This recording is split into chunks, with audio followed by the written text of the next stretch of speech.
What is up, everybody? Welcome back to another episode of Talk of the Tundra, proud partner of Blue Wire Podcast and the GSPN or the Eurostat Podcast Network. Joining me this week for a preview pod of the Detroit Lions game, Packers versus Lions, another division matchup, is Jordan Tresky. Jordan, how you doing, buddy? Doing well, doing well. The Packers are far from well.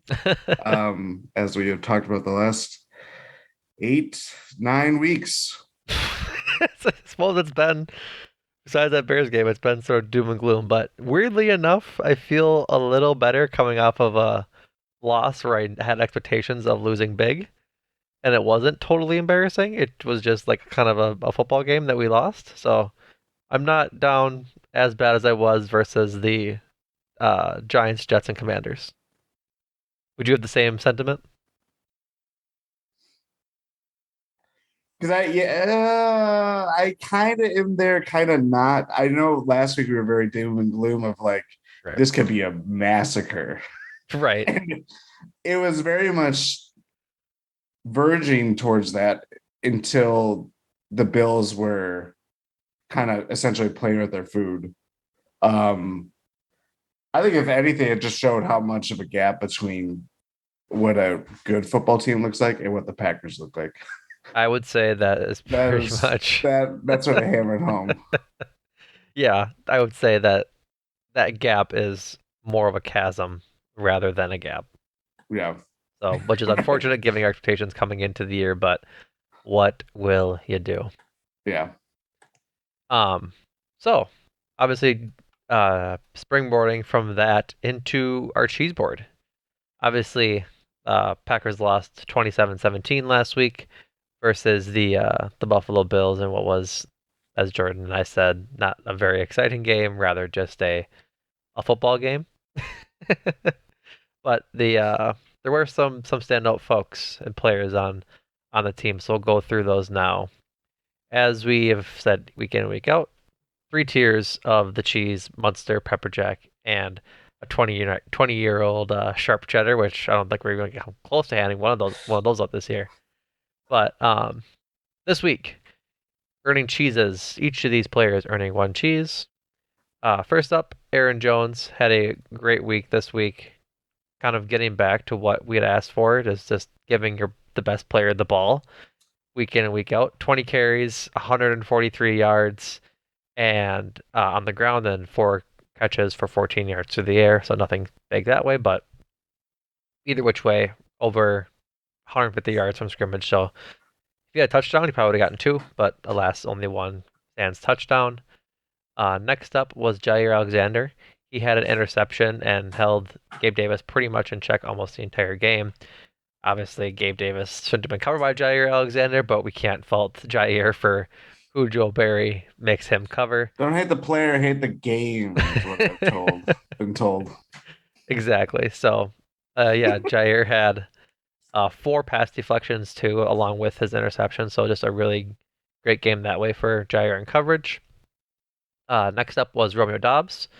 Had a beautiful, beautiful, gorgeous touchdown catch where he turned around like three times to go with his four receptions for 62 yards. So Romeo Dobbs kind of having that rookie season we kind of anticipated he would, where it'd kind of be like a roller coaster season where some weeks he does nothing, some weeks he really shows off the talent that he has.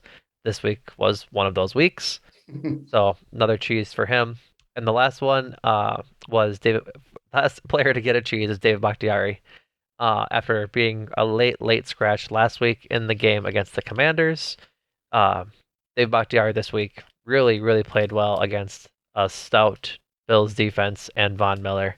There was a couple of like tweets that I saw of David Bakhtiari basically just like taking Von Miller for a ride around the the playing field.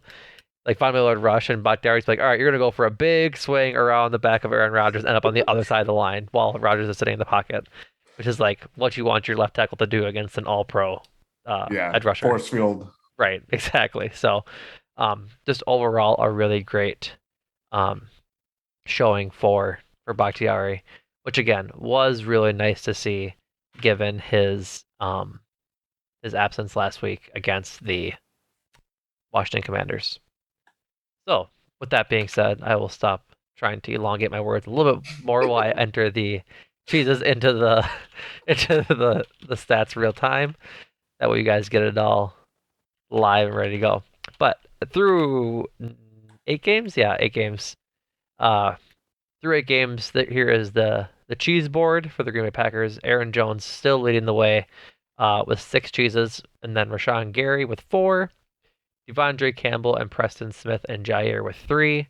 Aaron Rodgers, AJ Dillon, Kenny Clark, Keyshawn Nixon, Pat O'Donnell, Russell Douglas, Quay Walker with 2. I forgot to put Romeo Dobbs in the 3 section because he hasn't got moved up yet, so he also has 3.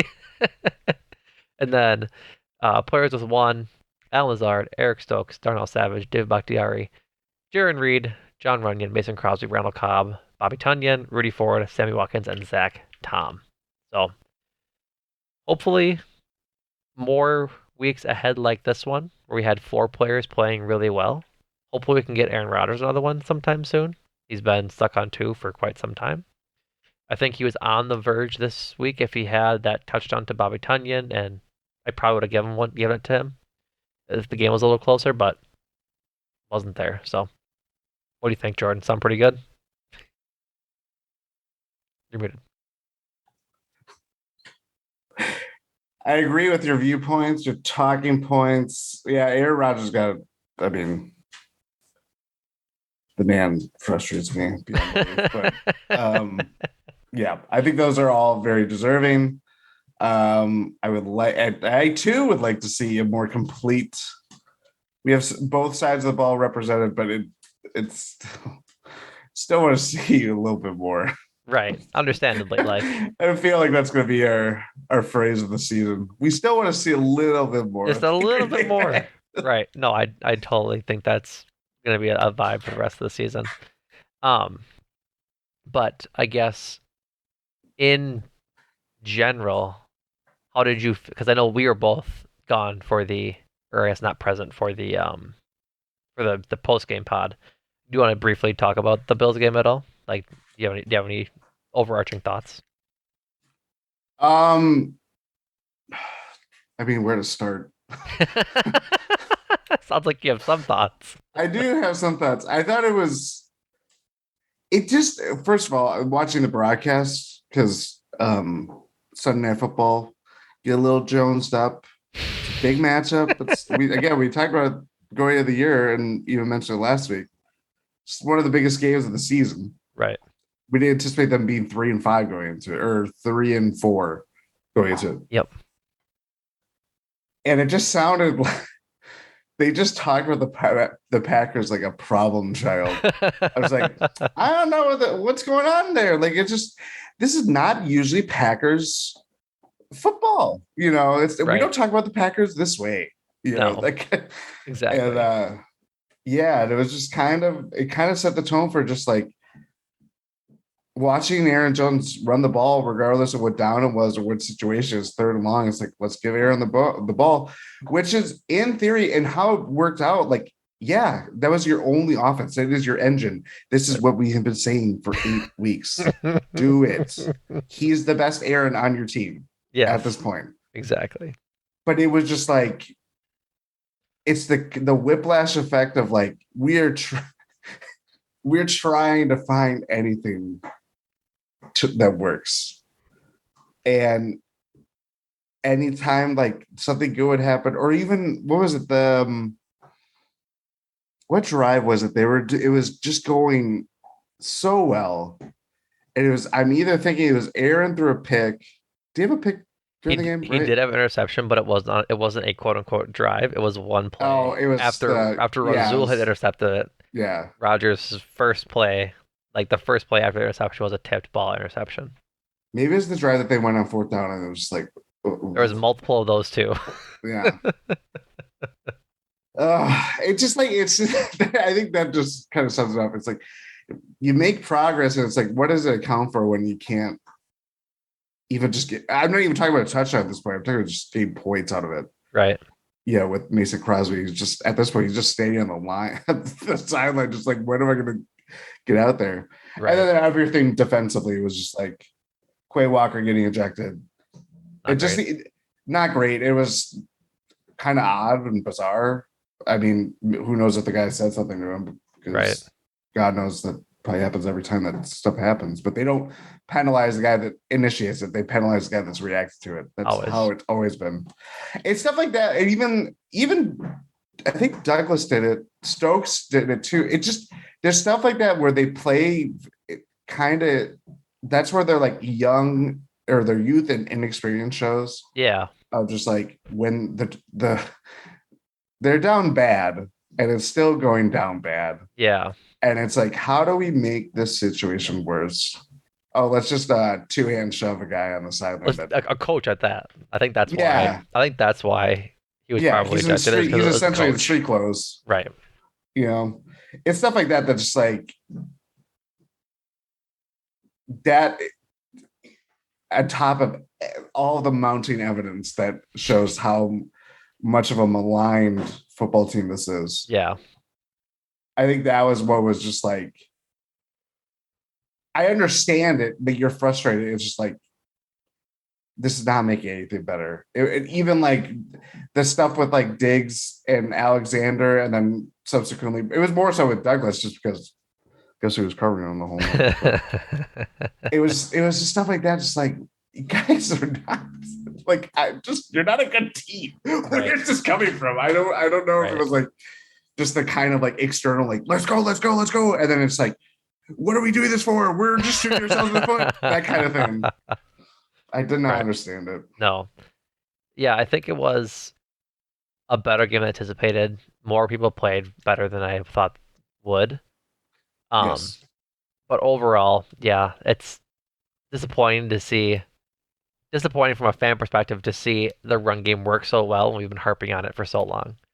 But I'm Yeah. glad that they're realizing it works. Like, I know we had talked about it in the Discord when the game was happening, but like, are they just running the ball because they have to and they can't throw the ball, or are they actually having success running the ball? And I think they actually had success running the ball. Like, you don't get to um, 200 plus yards rushing in total, I believe.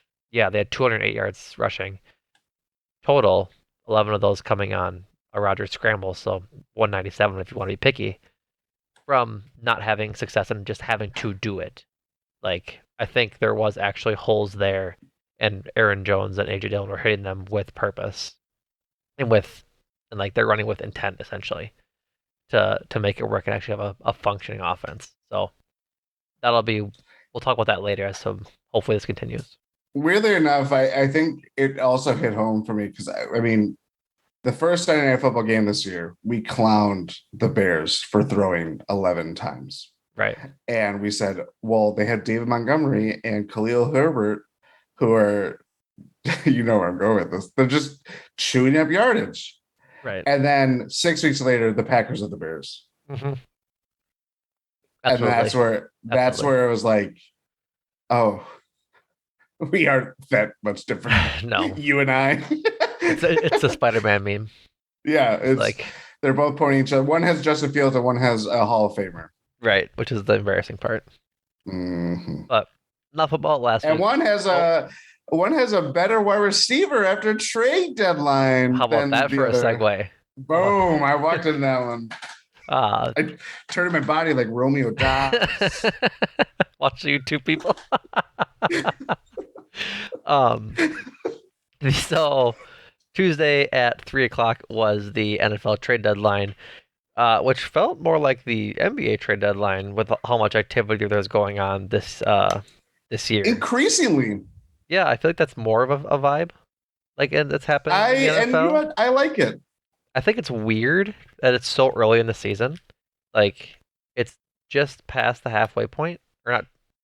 I think it's technically the halfway point. Like we're in the halfway point with the 17 Stupid game extra season. game. Right. Like 8.5 is half of 17, and so we're Yeah, we're about 8.5. So like I'd like to see part it pushed cheesy. back like to after week 10. Like that would be my ideal place. That way you really know where teams are, Yeah, and like that's when you can start making moves. Like say the Packers like win the next 2 weeks, and they're now sitting at 5-5. Like that'd be a good time to adjust to see where you're at and what you can help do to keep the winning streak going and improve for the postseason. But with essentially half the season left, it's hard to assess where your team is going to be by that time. And plus, teams have already had bye weeks. Like, all right, like there's Yes. teams that have had bye weeks and haven't had bye weeks at this point in the regular season. It feels like it benefits teams that have had byes able to assess their team better than teams that haven't. I Or sorry, vice wonder, versa. Vice versa. yeah, vice Teams who versa. have played more can assess their team better of where they're at versus the teams that have had their bye already. I wonder how that would reflect on the teams that were, because the Bills were active, Yep. Dolphins Yep. obviously very active, 49ers I don't believe had a bye. They made They're them. on bye this week. Hmm. Um, yeah, that is actually an interesting theory. It Probably just, one right. It's just an or idea. yeah, I know you mean. Right. It's just like I wish it was later. That way we had a little more What February, early February is to the NBA to exactly. or July 31st or whatever it is for MLB Yeah. now. MLB is definitely like past the halfway point, and February is a little past halfway. Yeah, But like I think it should definitely with there being 7 games after week 10, obviously. yeah, Like there should be um more time. There's plenty of time to be able to assess where your team is at and what you need to do to push yourself towards the playoffs. yeah. So, but all of that being considered, it didn't matter because the Packers again didn't make a trade at the trade deadline, which No. was the topic of a lot of topic of consternation on Packers Twitter all over basically Wisconsin. Why did the Packers make a trade for a receiver? What's the deal? And for those of us big brains out there, as I say, embarrassingly, the Packers don't operate the trade deadline. Like Mike McCarthy put it perfectly in like 2017 or whenever it was. He said it when somebody in Packers media asked him, "What's the trade deadline at 1265 Lombardi Avenue? Like, what's it like?" And he goes, "Oh, was the trade deadline this week?" And he went, "Yeah." "Oh, I thought it was next week." And then like the media room goes quiet, and he goes, "That's what it's like. Like they just don't care. They don't care to pay attention to when it is because they don't do anything ever. Like I can't tell you the last time they actually made it, like a meaningful trade at the trade deadline. It's because that's not how they operate. Brian Gutekunst and even before him, Ted Thompson never made trades at the trade deadline. They value their picks too much, and we can kind of debate that a different time and possibly the offseason, but they just they tried. And then I feel like this is the Danny Ainge version of the Packers. Like, hey, we called on Yeah. Jerry Judy, we called on Chase Chase Claypool, Claypool. but We it, offered a second round pick too. right. And I think like I don't care for those excuses because I just don't care anymore because I just know they're not going to trade. But I guess I'll let you go first, Jordan. What are your thoughts on the deadline having not traded for Chase Claypool or Jerry Judy or Brandon Cooks? Well, my first question is is the Packers large or inactivity by and large at the deadline due to their clocks running on. This is a terrible joke. Oh I'm my aborting. I was gonna do a Lombardi time. But I don't yeah, think even the logic works for that press because it's abort on early. that joke. Yeah, there we go. I was very fine with not doing anything. Um, in part, I know wide receiver is going to be the obvious need. They need a wide receiver. They need a healthy wide receiver. 2 to 4 of them are not healthy, banged up at any constant state of. More or less, yeah. At any point in the season, we haven't had a fully healthy receiving core. Yeah, yeah, from the get go. Because Alan Lazard, even his ankle has been And a problem. Watson was injured week 1. Alan Lazard, or I'm sorry, Watson was healthy week 1. Lazard wasn't, and then I think Lazard was out week 2 And then or Watkins got 3. hurt the next game. Yeah, so it's been tough sledding for the receiving core all season. Yeah. Um, that said, not the only problem for the Packers. Right. Far from it. If you're 3-5, that doesn't mean that you're just a wide receiver away. No. And knowing how I am with other or having followed other teams in other sports, The Milwaukee Bucks, the Milwaukee Brewers. Uh, Not all deadline deals are a winner. Right. I commend the Bears for acquiring a wide receiver because they needed it. They needed a young wide receiver to go with Justin Fields. Yep. That doesn't mean that they're going to be a successful team, but for where they're at, and what most importantly, they have a developmental quarterback who is starting for their team.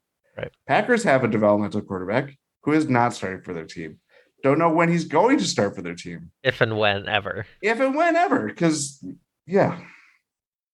So there's so much uncertainty with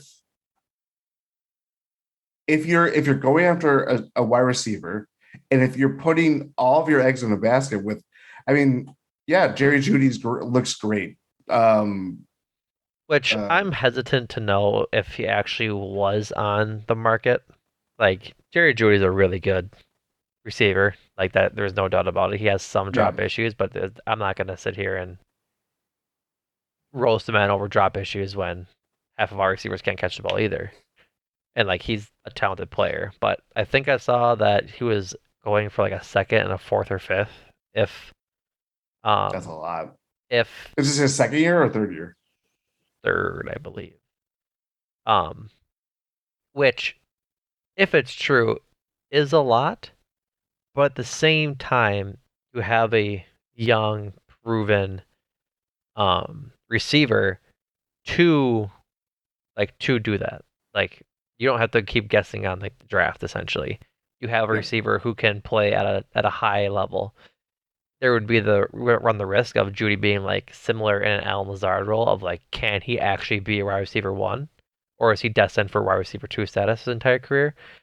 That's obviously yet to be seen. But the point being is that if the asking price was a second, fourth or fifth, I'm not upset that we didn't do it, but I'm not happy either. Like I would rather us have actually done that than not done it if that was the price. I'm struggling to believe that is the price because he's a good player.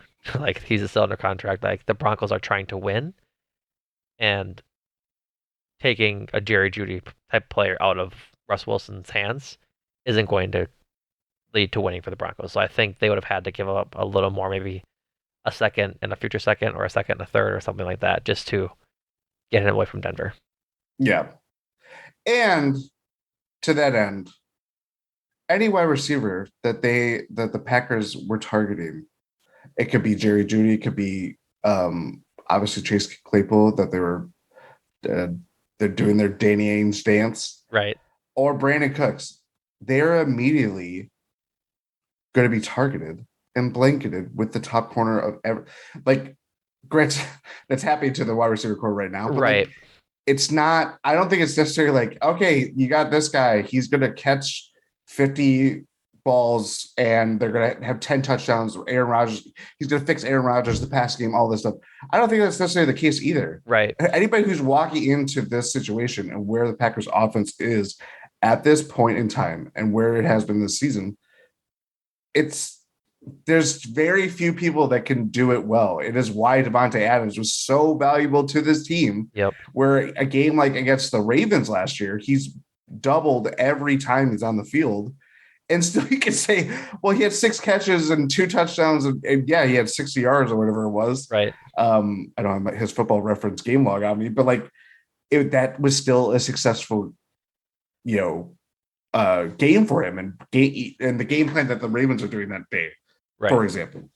So it's stuff like that that's like I don't necessarily think that anybody that they would have traded for, I don't know if they would even set them up to succeed or fail. Right. I really don't know. I agree with that wholly. Like as much as like as good as Brandon Cooks is, as good as Claypool and Judy are, none of them are like wide receiver one game changing receivers that would have uplifted this offense to be something that it isn't already. Like they really just needed a big wide receiver addition to be that game changer to make plays downfield to catch balls and get yards after the catch across the middle. and none of those players are really available. Like they never Yeah, really are unless you're asking like a big asking price or you're willing to pay a yeah, big asking price, which the Packers never are. And since that player wasn't available and the Packers sit at 3-5, I'm reluctantly okay with them not trying to like go all in again this season because they've been going all in for the last 3 years. Like that's sort of why this is coming up now. And using those picks and letting Brian Gutekunst work his magic in the draft. Like this was another big point of consternation on Packers Twitter during the trade deadline was like Goody should be fired for not making a trade. Like no, absolutely not. Like Brian Gutekunst is a really good drafter essentially. He's he makes the most out of a lot of those picks and finds hidden gems. And 20 teams would be thrilled to have Brian Gutekunst as their GM. So as much as it stings to not have fun at the deadline, which, as we all know, does sting. It stings every year, especially during yeah. contending years. It's probably for the best when you don't know what sort of team you have this year, sitting at 3-5, and a very difficult part of their schedule coming up. Yes. The worst time to make a trade is when you feel like you have to do it. And this is not. Absolutely, Again, all but the mounting evidence that this Packers team has showed is that they are right, not a good football team. right. There's They're nothing that they could look for in the trade deadline or the trade market that could conceivably fix all of their issues exactly because there's so many. right. And sort of one last point before we springboard to like our next topic is the Packers weren't just a receiver away. They have like scheme calling issues on defense. Their special teams is Yes. still very bad. Like Pat O'Donnell is Mm-hmm. getting pressured so much on punts that he's getting the most pressure. I think is the highest pressure on punts in the league since 2018. I think, and then this year isn't that good as well. But then the least hang time in the league because of it. So with that, they still have other glaring issues that need to be fixed that they weren't going to address at the deadline without giving up a lot of future picks, which they should not be doing as a team No. looking 1 year, 2 year, 3 years down the road as a bad team with just talent, money, all of the stuff coming into play. So, with that, I think it is time to do a little bit of. Well, Oh, sorry, yeah, nope, go ahead if you have something else to say. we're gonna interject. Did you have a feeling that maybe, just maybe, when you're watching the Bills game on Sunday, Yep. hey, maybe this is the last time I see Aaron Jones playing in a Packers uniform, or maybe they sell off people? Because that was my thinking is that if they do anything, I think they're gonna I, well, trade one of the right. vets. I would have been shocked if they were actually sellers. Like, if they traded Aaron Jones, this podcast would be a whole lot different. We'd have had probably an emergency pod on an Aaron Jones trade. But, um, Absolutely. no, you absolutely don't trade Aaron Jones. Like, he is all their offense right now. If they were sellers, they they would have for sure punted on the season at that point, trading Aaron Jones and any of the veterans. Because like at that point, where is your offense really coming from? AJ Dillon is good. He had a good week this week. He's not a lead back. And if you're still struggling to throw the ball, you're just gonna punt the entire game. Like they would have really punted on the season and gotten to like a top 10 pick, which with how much this roster costs is not good. And I know No. it's like weird to call this a gap year and it's disappointing to call this a gap year, but you at least have to try. Like try to win games because if you make it to the playoffs, as Ty Rohan Adams said on Sunday, making it to the NFL playoffs means like anything can happen. The New York Giants won 2 Super Bowls in like 6 years because of that. I think they were a wild Hmm. card team. I think both times Yes, beating they the were. Packers both times.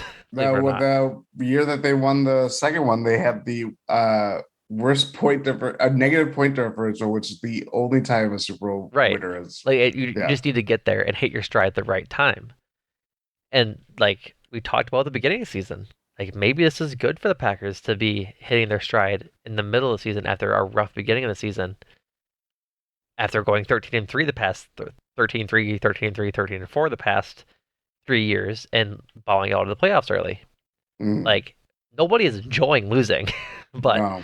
at least they're trying to figure it out. Like I'm not trying to prop up anything Aaron Nagler says, and he talked about it today, but he said that like he thinks Rodgers is playing better, and like maybe this is them working out what this offense looks like in the middle of the season. And fair enough, right after that, he said, I'm muting replies to the tweet. And I would have done the same thing because he probably got a lot of crap in his mentions for it. But like being the super optimist right now, if that's the case, none of that is even possible if they sell. Oh, And absolutely. Yeah. and so like as far as the deadline goes and where we're sitting now, I'm happy, or I should say, I'm content. I'm not thrilled that we didn't do anything. I'm upset we didn't do anything. But like, what do you? The expectations for Goody, I think, were way higher than they should have been coming into the deadline. Like, Absolutely. like as a lifelong Packers fan, I don't even care when the trade deadline is because I know nothing's happening, which is like Hmm. uh institutional like franchise problem when it comes to when you're a good team, as we mentioned earlier. But this year wasn't going to be anything, and I didn't expect it to at all. So, No. but do you have anything else on the deadline?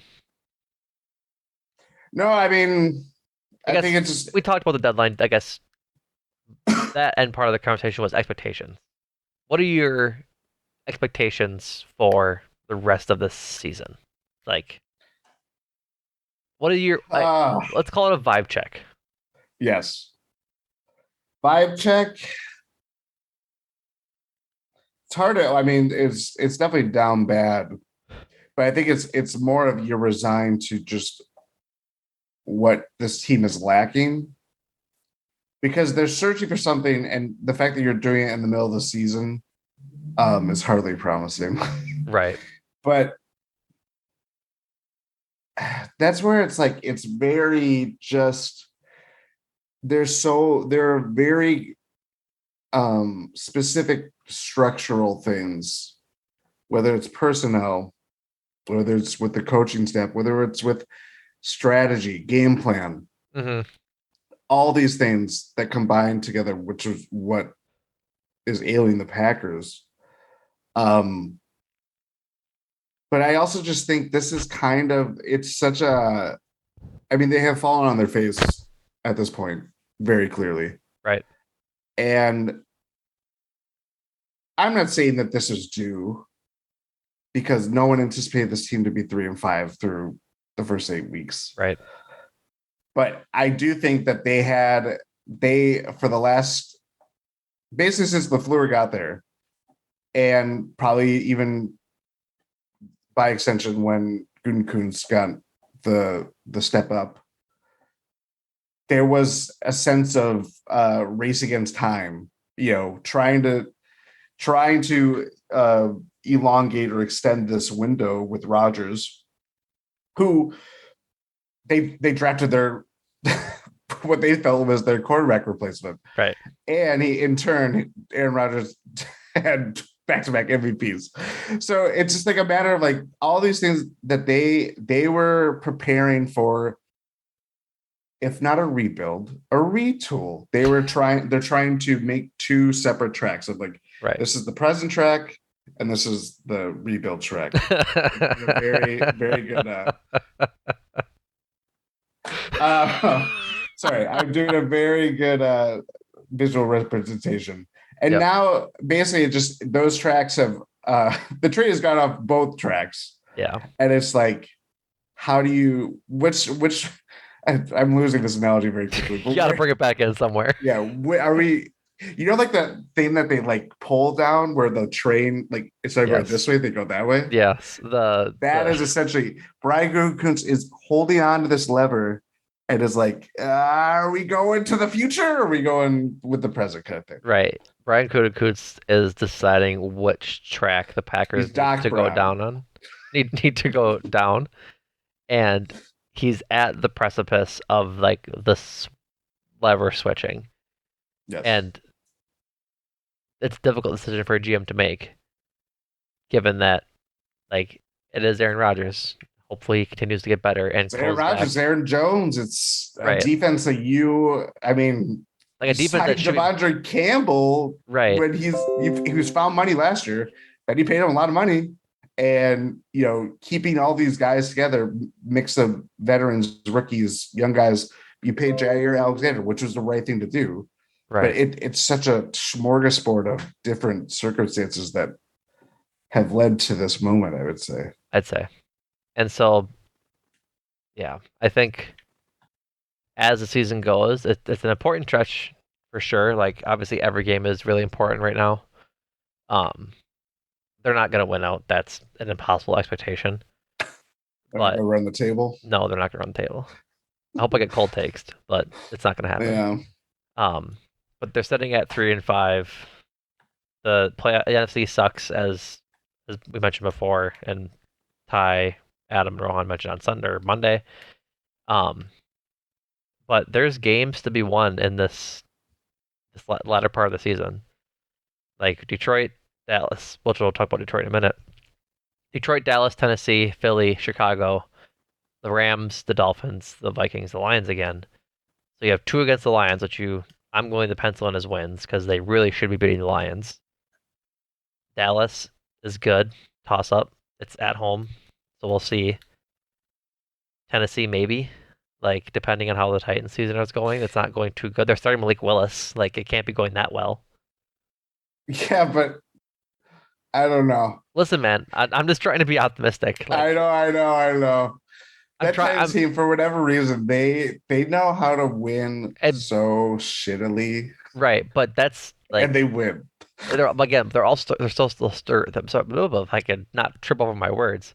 They're still starting Malik Willis, as far as Yeah. I'm aware. I'm pretty sure is what's going on in Mhm. Tennessee.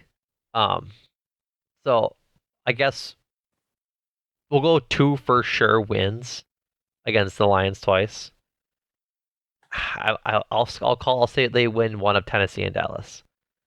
So three wins. Then they face Chicago again, and then the Rams.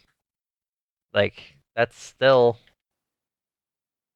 5 wins right there to get us to A lot of home games too. yeah.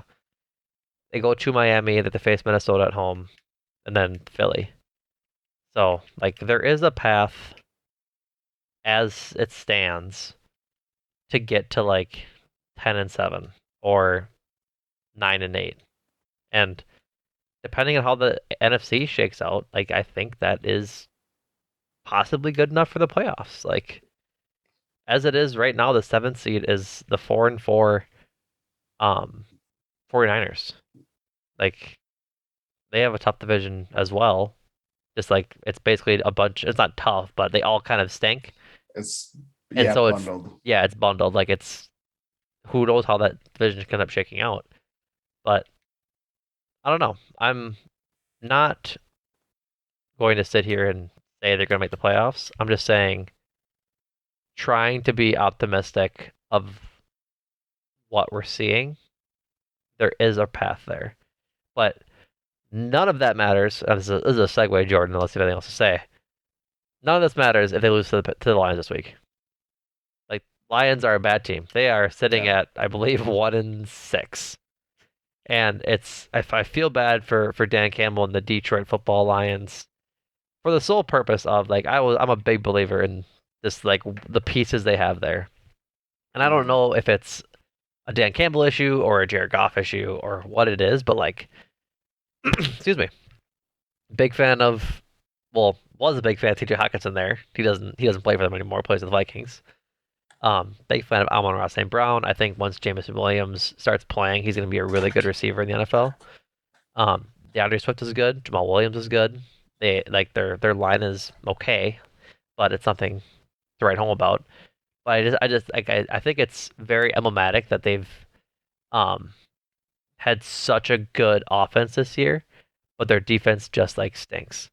And it sucks that their defense stinks so much that um they can't hang with like some of those teams. Like I think they lost.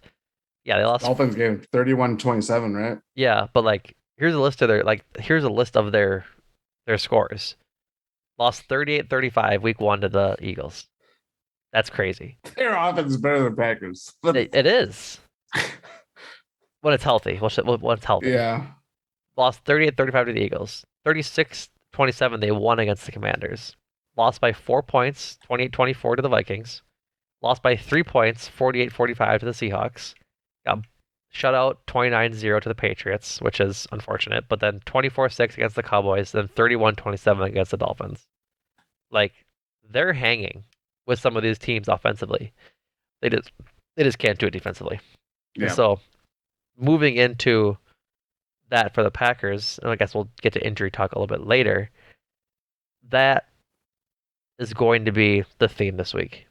If the Packers can actually function on offense and make their game look like it did against the Bills, like I'm not like I was happy with for the most part how the offense looked against one of the best defenses in the league.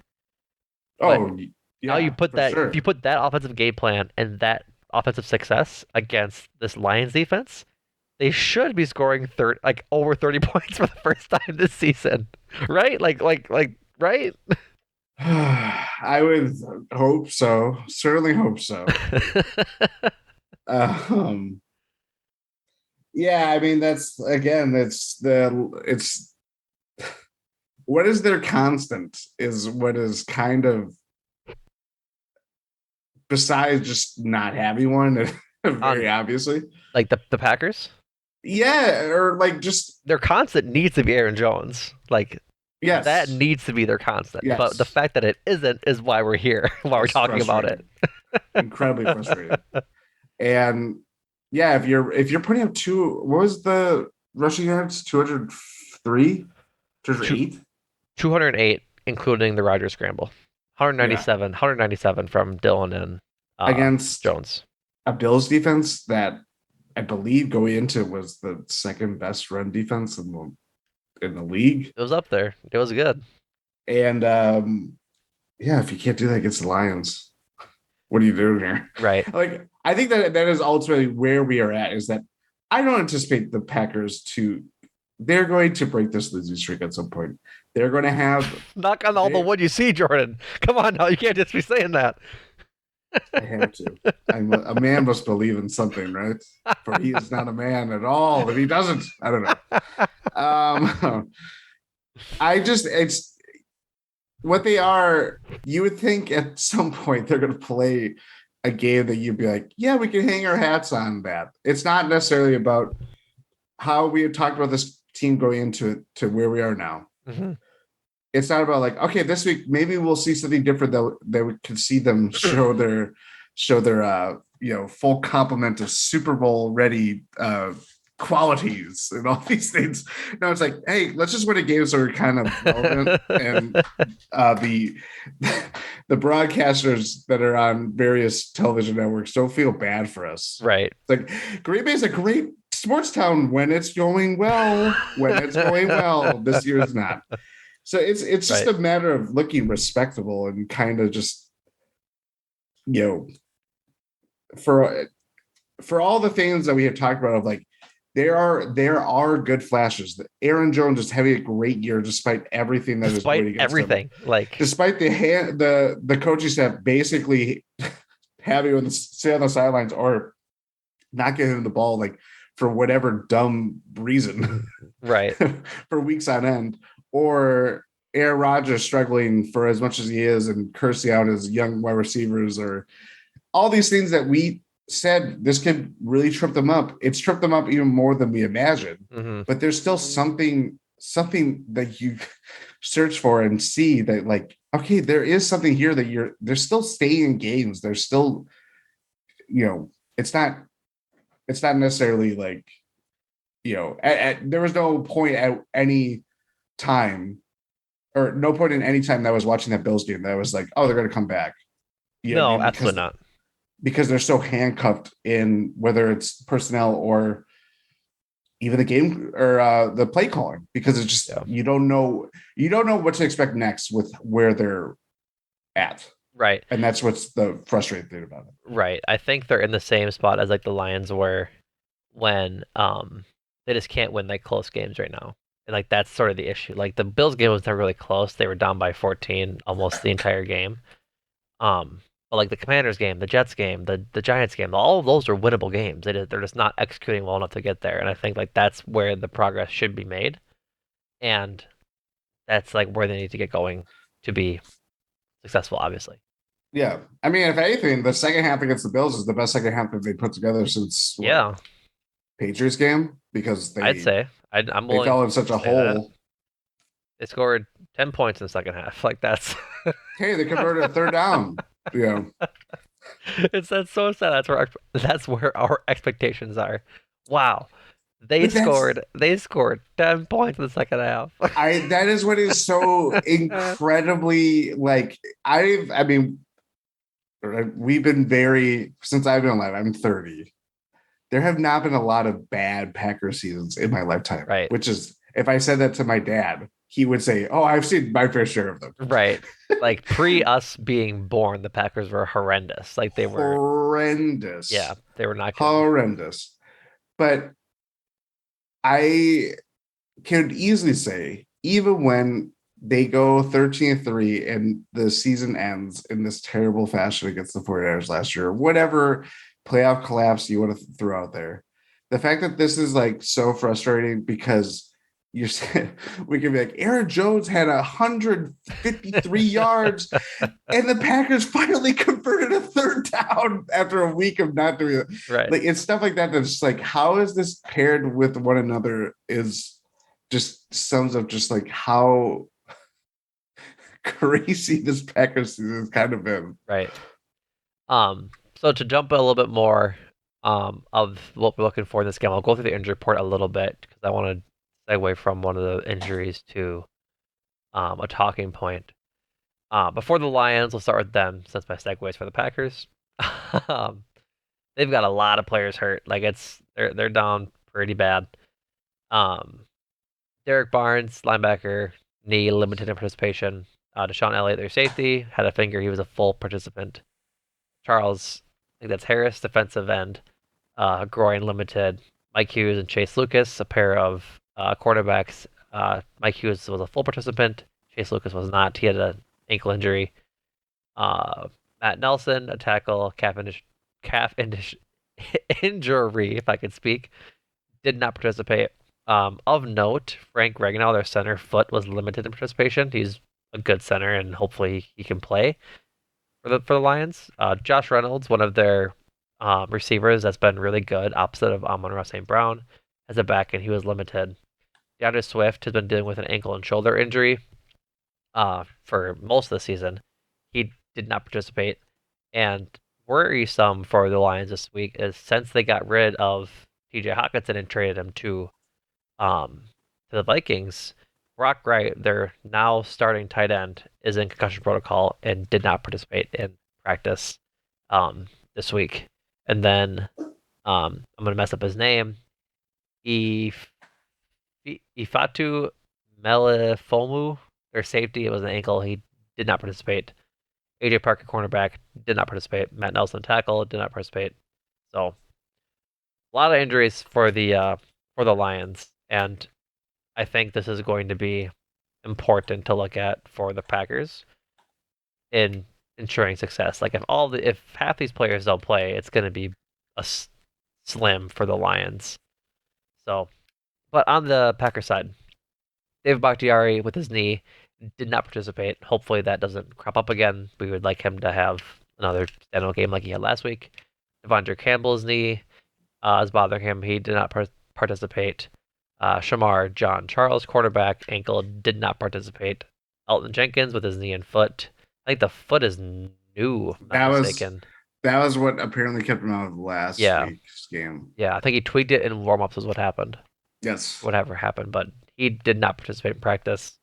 Um, Al Lazard in his shoulder, which I think he dislocated. Like that's the injury he had.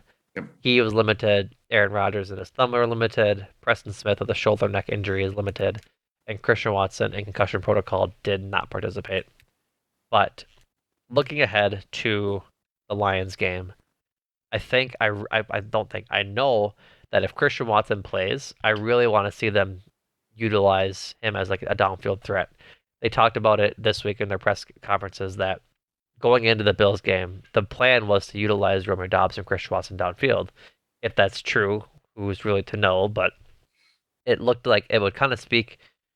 It kind of makes sense given that Christian Watson went down after like 6 plays or something with his concussion, and the offense kind of looked like it stalled a little bit after that until they began running the ball. Like it took away a lot of their plays out of their arsenal. And if he can play, which I hope he can, being able to just send him down the field and outrun this pack or this Lions defense could be a huge thing for him. Like if he plays, I think he could have a big week if they decide to keep that role for him. Yeah, I mean the Lions secondary, as you touched on, very banged up. Jeff Okuda's still healthy, however. Was gonna say, yeah, Jeff Okuda is kind of, He good. yeah, he's good. He good. Bounce back year. I think what did he tore his Achilles last year? I Something like think that. he had It was some sort of something injury. bad. Yeah. Um, so yeah, that would be very interesting to see. I just want to see Chris Watson. I mean, first of all, healthy. Second of all, go against a top uh blue chip cornerback. That's I think Yeah. this is Okuda's third year, It second year, is. whatever it is. 3rd year. Um, just kind of you want to see how that goes. It's kind of essentially what would be like. I'm not saying that they're the same, but if I was rooting for another team, like I want to see this player X go against Jair Alexander. Right. Whether Joe Barry puts him on, that would be another question. Right. But yeah, this is aside from running the ball, which Matt LaFleur, please just give the ball to your running backs. I would certainly hope the passing game looks good against this Right. Lions defense. Right. You know, Absolutely. Like I really think that they should be still getting their offense going with the run game. Like that's how they need to start this game is running the ball. And what they really need more than anything is for their first drive to be long, not a 3-and-out. yes, Like get something going. that. So Mm, get something going so yep. that their first drive isn't a 3-and-out and they essentially waste 3 plays. Like mix in your run game and pass game on the first drive on a long 75-yard drive for a touchdown to set up the rest of the game. Like that would be Mm, so perfect if we saw a balanced attack to start the game to get a 7-0 lead or a 7-3 lead or however if they end up whatever. You guys understand my point. yeah. And I think that would be the best case scenario for the Packers this week. Yes. Yes. That is, you hit it on the head of why that Bills game was frustrating to me is that the patience of the offensive drives didn't pay off Mm-hmm. until the second half. And then it was just like until like let's force feed Aaron Jones everything Right. and we'll face the consequences, which weren't that bad. It was like this our offense looks kind of good. Um, it was just like it's that stuff of like you don't have to take deep shots. You don't have to do if you don't trust your receivers to do stuff beyond the line of scrimmage, why are you throwing 3 plays together or 3 straight plays together where they're blanketed by the Bills' best cornerbacks or any team's best cornerbacks? And Right. it's like that's where it's like the reflex of everything of like, let's just do this. And it's like, no, that is not working. That is not working. This is Packers Right. 2022 season. But for context, like the Lions have given up the 6th most defensive. I'm sorry, the Packer. Wow, I can't. My brain is jumbled. The Lions defense has given up the 6th most rushing yards this season at 1,084. That's a lot of rushing yards. Jesus. It's a lot of rushing yards for 8 games. Or Yeah. I'm sorry, 7 games. They played 7. Yeah, that's right. Which you just That's even even worse. worse. And they've also given up the second, tied for second most rushing touchdowns at 13. The only team worse is the Bears with 14, but they're tied with the Browns, who've each given up 13. Gotta love the NFC North. Good Right, Lord. but they've each given up 13 rushing touchdowns. So like, why not start the game using Aaron Jones and AJ Dillon to really Nope. get this going? No, Deep no, post to Allen Lazard. Let's go. stop, stop.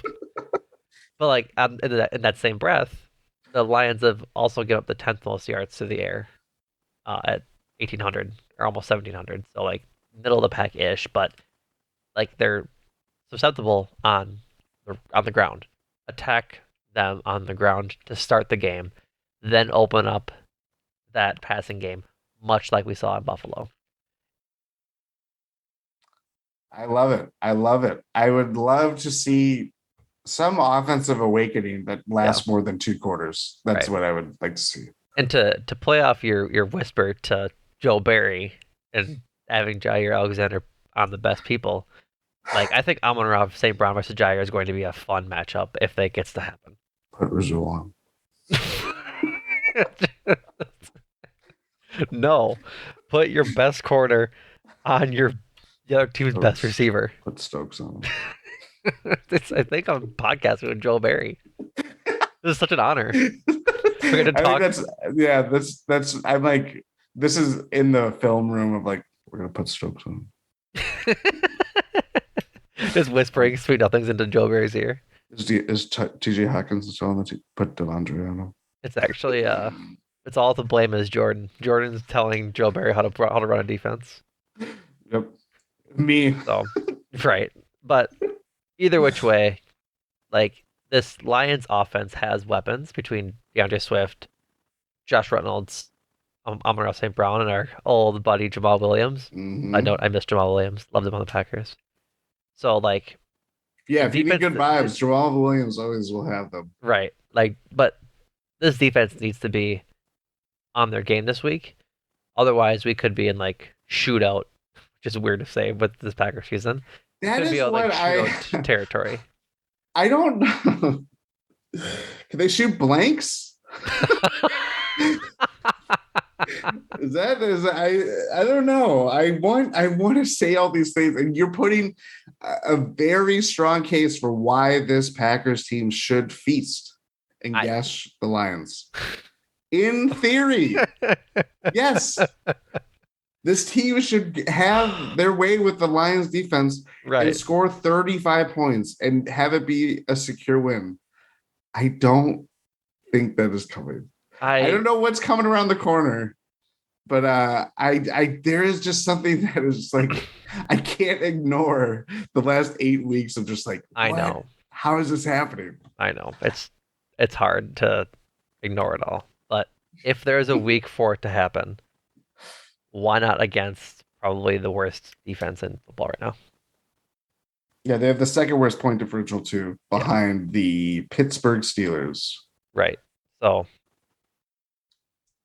if there's a time, why not now? If they're running on Lombardi time, I think they're running on Ray Rhodes time right Oh now. That's God. Before we get going, a couple more things to talk about. Kylan Hill and Chris Barnes coming off of IR, so I don't think they're playing this week. Um, but coming off of IR regardless. I was immediately like, is Kylan Hill returning punts? By the way, if it's Keish or what has a Keyshawn Nix? Keyshawn Nix? I think It's spelled. I think it's Keyshawn Nixon. Yeah, sorry, Nixon. I was so worried about the first name that I screwed up the last name. No problem. I hate that I have to be like, hey, you did really well returning a ball. But he did. He did. What's so annoying is that he had that like 50-yard return that got called back for a holding. Yeah. Like that's just like but yeah, he did fine. Like if he has more like that, then I'm fine with it. But I don't think he got back to 20 on a couple of them, which is not ideal. So I think Chris Barnes will be a big add for depth at linebacker. Especially if Devondre is. Yeah, it's going to be hurt. Who knows how long that's going to be going on, because I feel like that would be an all season at this point. Right. So we'll see. Mm-hmm. We'll see. players to watch, Jordan. Who are you looking for? I forget who went first last week. So if you want, I can go, or you can go. I think I went first last week. Okay. So That sounds I'll right. so I'll go. Um, if he's healthy, Christian Watson. Mm, If he's healthy. If he's not, Aaron Jones. I think this is an opportunity. Actually, you know what? No, I'm gonna go the other Aaron. Aaron Rodgers. Like this is the time you need to be the MVP, Hall of Fame level quarterback that you are, and win this game for the Packers. Like there's no excuse for losing this game to the Lions. None. And so he needs to be on his game and have a game similar to how he had on Sunday against the Bills and exceed that against the Lions. I would have nominated Captain Casual, which you have to explain to the listeners uh, who that is. I believe it was Aaron Rodgers said it in their press conference today post practice, but Samari Toure, rookie, 7th round draft pick, caught a touchdown against the Bills last week. Good touchdown too. Good touchdown too. Good route. Good adjustments being happening.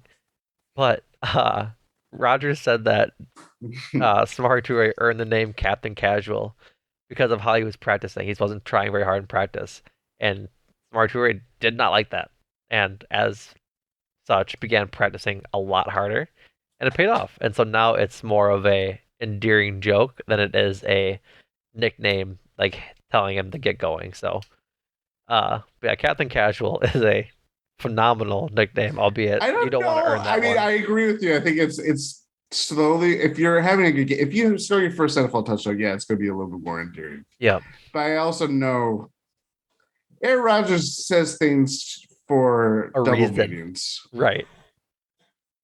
and So, he, but to be fair, I yeah, think that was not just an Aaron Rodgers nickname. I think that was a no, oh no, no, yeah, it was like an yeah, offensive like team like nickname. So, yeah.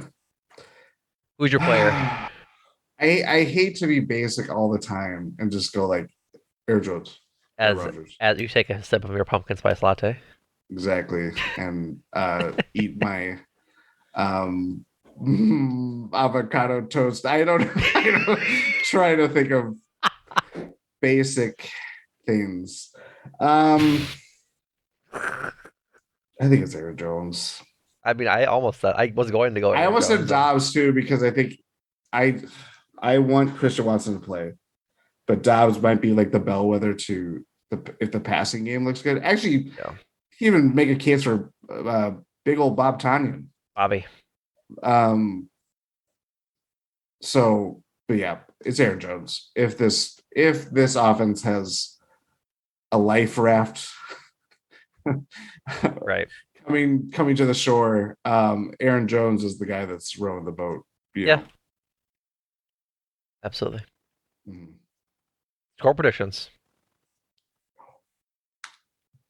I'm gonna You say went I went. first last time though. Okay, so go ahead. You go first because I don't have one to score. All right, I'll go first. I will say it ends up being a somewhat of a shootout, and the Packers win 34-26.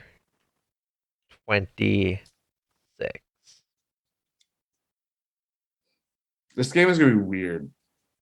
I think that's potentially weird. Weird stuff will happen. And it's going to be a weird score. 34-26 sounds kind of right. It's in that ballpark of just like, okay, what? There's going to be a two-play conversion there that would that Right. or so I don't know, some weird things that just don't happen all the Well, time. even that, like 34 is not weird. It's 4 touchdowns and 2 field goals. No, the 26 is weird though. Yes, it is. God, what do I expect out of this stupid team?